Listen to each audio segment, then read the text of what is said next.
Hello viewers, welcome to massive open online course on 3D printing and design for educators. This is lesson 7.2 on selective laser sintering process. The intended learning outcome is, after going through this video, you will be able to explain in detail selective laser sintering process. Selective laser sintering is a most popular 3D printing technique based on powder bed fusion. It was invented by American inventor and teacher Carl Deckard at University of Texas in Austin in mid-1980s. In the selective laser sintering technique, a CO2 laser is used as an energy source. The laser beam sinters thin layer of powder particles of thickness ranges from 0.075 mm to 0.1 mm spread across the working area in build chamber. The recoater mechanism is used here to spread the thin layer of powder across the working area. The mechanism consists of roller that moves in a forward and backward motion to deposit powder layer in a working area. Generally, to avoid any contamination from the outside environment and the oxidation of the powder particles, all the chambers are filled with inert gas like argon or nitrogen.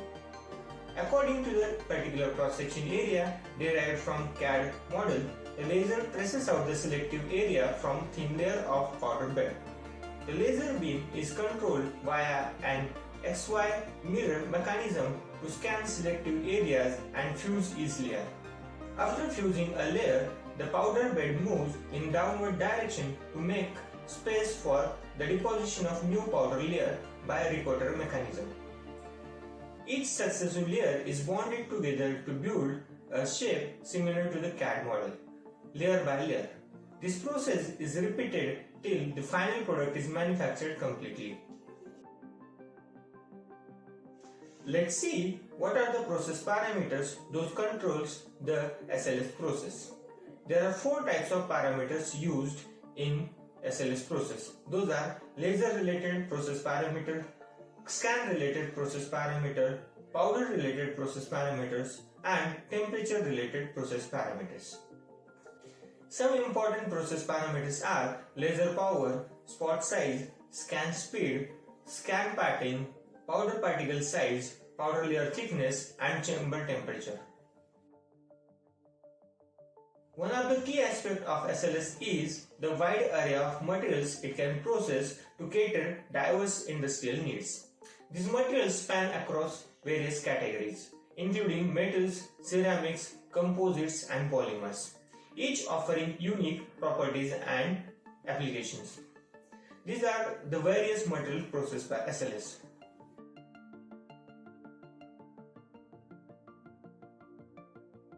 SLS offers many advantages across various industries, like no supports needed.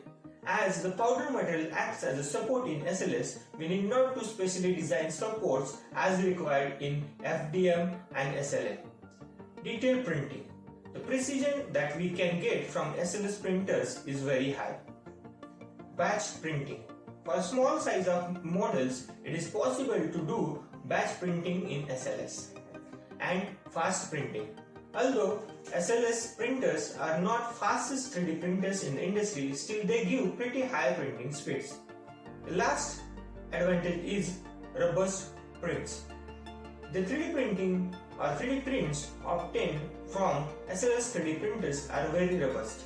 Thus, they are preferred for experimentation and prototyping purposes.